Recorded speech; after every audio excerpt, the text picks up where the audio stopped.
আমরা আজকে আমাদের সঙ্গে পেয়েছি সঙ্গীত শিল্পী পিনু সত্তার। ওনার সম্পর্কে আমরা অনেকেই জানি, ওনার নাম জানি, কিন্তু আমার মতোই অনেকেই অনেক কিছু আবার জানিও না। সেই জানা অজানার কাহিনী নিয়ে আজকে ওনার সাথে আমরা কথা বলবো, আমরা ওনাকে আরো বেশি করে জানবো।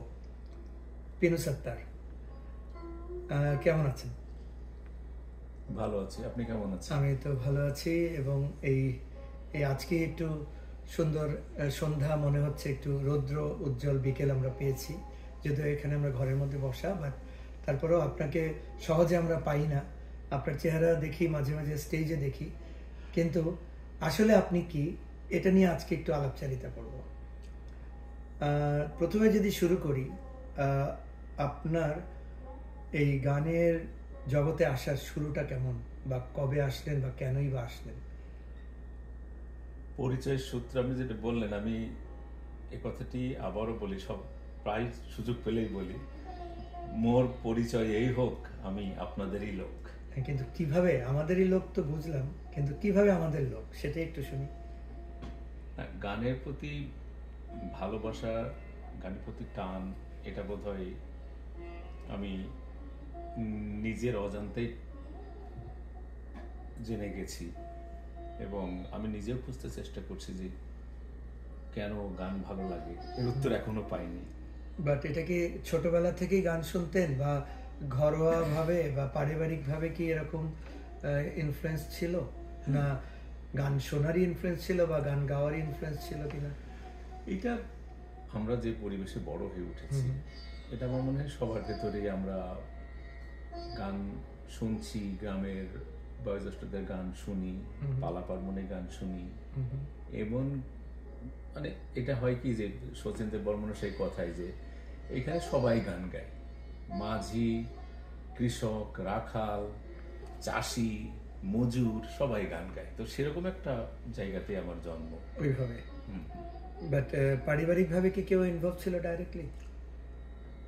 না, সেরকমটি ওরকম আমার পরিবারে ছিল না, তবে আমি শুনেছি যে বাবা গান পছন্দ করতেন, নিজেই হয়তো, মানে একটা ইনভিজিবল প্রশ্রয় ছিল আর কি। হ্যাঁ, এবং আমার পরিবারে ওইটুকুই দেখা যায় যে পালা পার্বণে সবাই, আমাদের যারা মা, দাদি, নানি সবাই মিলে গোল হয়ে বসে বিয়ের গান গাইছে বা কোন একটা পার্বণে গান গাইছে, সেটা দেখে সেটা ছিল আর কি। কোনো না কোনো ভাবে একটা ইনফ্লুয়েন্স থাকে, আমরা জানি, বা এটা হয়ে এসছে, বা আমরা শুনেছি, বা নিজেরাও কিছুটা অভিজ্ঞতা। তো এরপরে আপনার মানে ছোটবেলা বড়বেলা কোথায় কাটলো, বা আপনার জন্মই কোথায়, বা বেড়ে ওঠা কোথায়, পড়ালেখা কোথায়, এটা যদি একটু জানি। খুব সংক্ষেপে বলা যায়? হ্যাঁ, খুব সংক্ষেপে, কারণ আমরা আজকে অনুষ্ঠানটা খুব ক্রিস্পি করব, চিটচ্যাটের মতো, খুবই শর্টকাট। বাট তারপরও আপনাকে যাতে অ্যাট এ গ্ল্যান্স মানুষ বোঝে, জানে, বিকজ এই রেজাইনাতে এসে আমি দেখেছি, আমিও যেমন যতটুকু অনজানা, অনেকেই আপনার নাম জানে, আসলে পুরোপুরি জেনে ওঠে না, যদিও আপনি আমাদেরই লোক। না, আমার জন্মস্থান কুষ্টিয়া, বাংলাদেশের সাংস্কৃতিক রাজধানী বলা হয়। কেন বলা হয় আমি জানি না, ওই যে ওখানে তো এখন তবে জানি সবই। হ্যাঁ, রবীন্দ্রনাথ, লালন সাঁই, সেটাই, মীর মোশাররফ হোসেন, সবাই ওখানে। তাছাড়া আধুনিক কালের শিল্পী ফরিদা পারভীন, আব্দুল জব্বার, এরকম বিখ্যাত অনেক ব্যক্তিত্ব আছেন। এবং লালন সাহের ওখানে তো জায়গাটা এখনো প্রতি বছর সেটা হচ্ছে, উদযাপন হচ্ছে একটা বিশেষ ভাবে। নিশ্চয়ই প্রত্যেক বছরে শিলাদা কুঠি বাড়ি লালন সাহের আখড়াতে যেটা হয় চলছে। তারপরে আমরা কলেজের গণ্ডি পেরিয়ে ঢাকা বিশ্ববিদ্যালয় থেকে ছায়ানটের সঙ্গে সংযুক্ত, এই তো এইভাবেই। তারপরে তো এবং ছায়ানট থেকেই আপনি আসলে পাশ করে একদম সঙ্গীত শিল্পী হিসেবে পড়াশোনা। আমরা ছায়ানটে ওই যেটাকে বলে যে প্রাতিষ্ঠানিক যে একদম মানে কর্মী থেকে শুরু করে আমরা সব ধরনের কাজ করি, অনুষ্ঠানের আয়োজন করা, চেয়ার টানা থেকে শুরু করে গান গাওয়া, সবকিছু, পুরো জুতো সেলাই থেকে চণ্ডীপাঠ। হ্যাঁ, এবং ছায়ানট তো শুধু সঙ্গীত শিক্ষালয় না, ছায়ানট একটা সংস্কৃতি চর্চার অন্যতম পীঠস্থান। তো সেই হিসাবে আমরা কর্মী বলতেই বেশি স্বাচ্ছন্দ্য বোধ করি। তাহলে আমরা সঙ্গীত জগতের আমরা কিছুটা শুনলাম, অনেক সহজভাবেই উনি পুরোটাই কিন্তু বলে দিলেন, সেই কুষ্টিয়া থেকে কিভাবে ছায়ানট পর্যন্ত, এবং এরপরের আরেকটা লিঙ্ক ধরি, সেখান থেকে এই এই প্রায় 13,000 মাইল দূরে কি করে আসা, বা কোন পথ পেরিয়ে এই পরিভ্রমণটা বা এই অভিযাত্রাটা? না, সেটি ছায়ানট থেকে আমার জীবন সঙ্গিনীর সঙ্গে আমার পরিচয়, এবং আমাদের মনে হয় কিছুটা আমার দিক থেকে বেশিরভাগ যৌথভাবে যে আমরা আমাদের মতো করে নিজেদের জীবন গড়ে নিব, এবং সেই একটা স্বপ্ন থেকেই দেশের মায়া ত্যাগ করে বিদেশের মাটিতে আসা।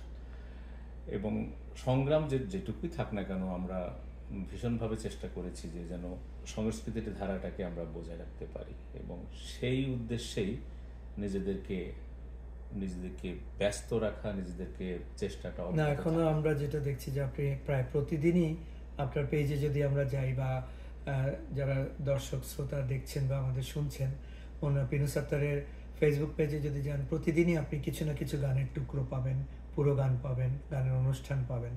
তো এই যে গানের চর্চাটা ধরে রাখা, এত স্ট্রাগলের মধ্যে এই বিদেশ বিভুঁইয়ে আমরা আছি, অনেকে মনে করে একটা স্বর্গরাজ্য, আসলে নদীর এপার কহে ওপার কহের মতো একটা অবস্থা, বা always glass is green other side, but reality তা না। আমরাও একইভাবেই কাজকর্ম করেই যতটুকু আমাদের প্যাশন থেকে এই কাজটা করি, উনিও তাই করে যাচ্ছেন। তো সেইগুলোই আসলে আমরা জানতে চাচ্ছি যে আমরা যেভাবে স্টেজে যাদেরকে দেখি তাদেরও একটা জীবন থাকে, বা তারাও মানুষ, আমরাও মানুষ। তো ওই জায়গাটার থেকে আমরা আসলে আজকে কথা বলছি। এরপরে একটু জানবো যে এখানে সাংস্কৃতিক চর্চা করছেন, বাট আমার যেটা মনে হয় যে আমরা কি এটাকে তুলনা করতে পারি না, এখানে আরেকটু আয়োজন করা যেত, বা আরো অনেকে যদি ইনভলভ হতো, জিনিসটা আরেকটু বড় আকারে আমরা নিতে পারতাম, বা ওই ক্ষেত্রে আপনারই কতটুকু ইচ্ছা বা আকাঙ্ক্ষা বা কন্ট্রিবিউশন আপনি করতে চান বা করে আসছেন? সেটি তো চিরন্তন সত্য কথা, 10-এর লাঠি একের বোঝা।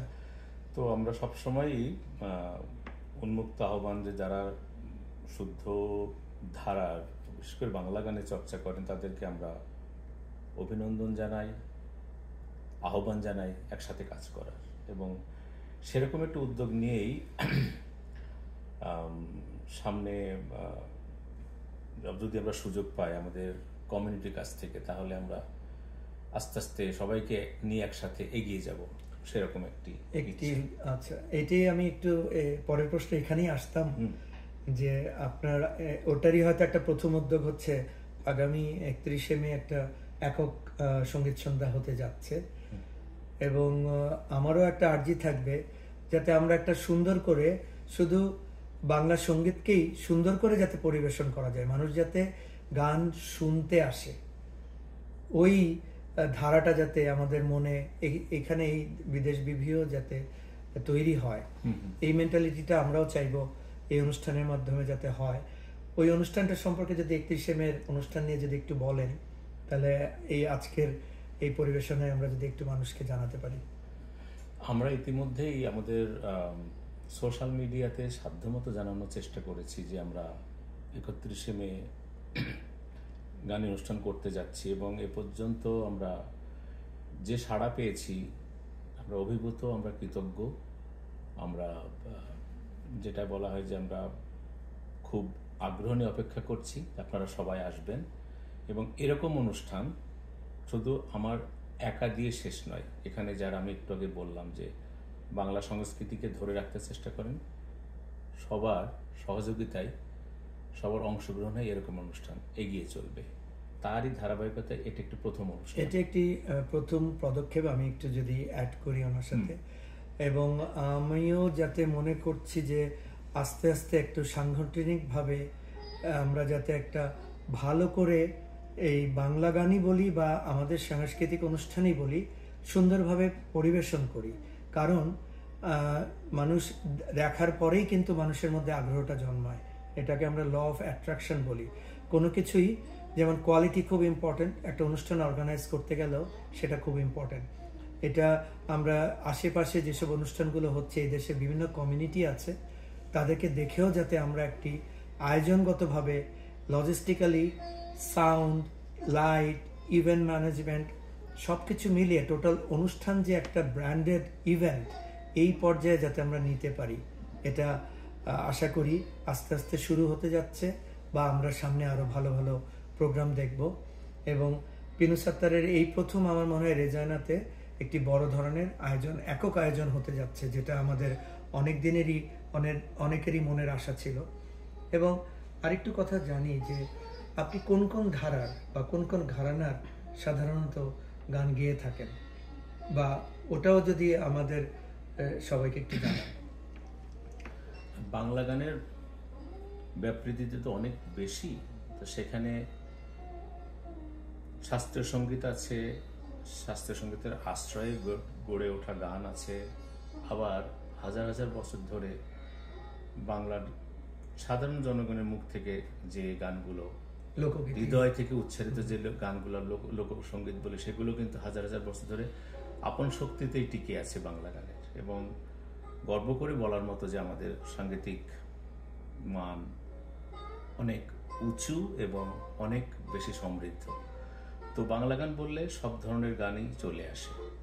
আমি চেষ্টা করি বাংলা গানের যতগুলো ধারা আছে সেগুলোকে থেকে রস নিতে এবং সবাইকে শোনাতে সেরকম একটি। এমনি কোনো গায়কী বা কোনো ঘরানা বা আপনার প্রিয় গায়কদেরই বা গায়িকাদেরই যদি আমি কথা বলি, সেই ক্ষেত্রে আপনার কাদের কথা মনে হয় বা কাদের ইনফ্লুয়েন্সটা আপনাকে বেশি করেছে মনে হয়? না, এটা একটা এমন একটা প্রশ্ন, এটা জটিল প্রশ্ন, এক কথায় নাই, বাট আমাদের জানার আগ্রহ থেকেই।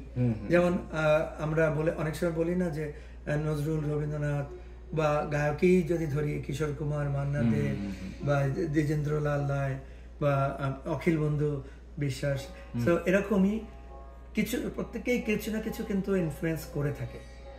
তো এরকম আপনার, আমি বলছি না যে সবার নামই হয়তো এই স্বল্প পরিসরে বলা যাবে, বা মূল জায়গাটা কোন জায়গায় আপনাকে ইনফ্লুয়েন্স করেছে?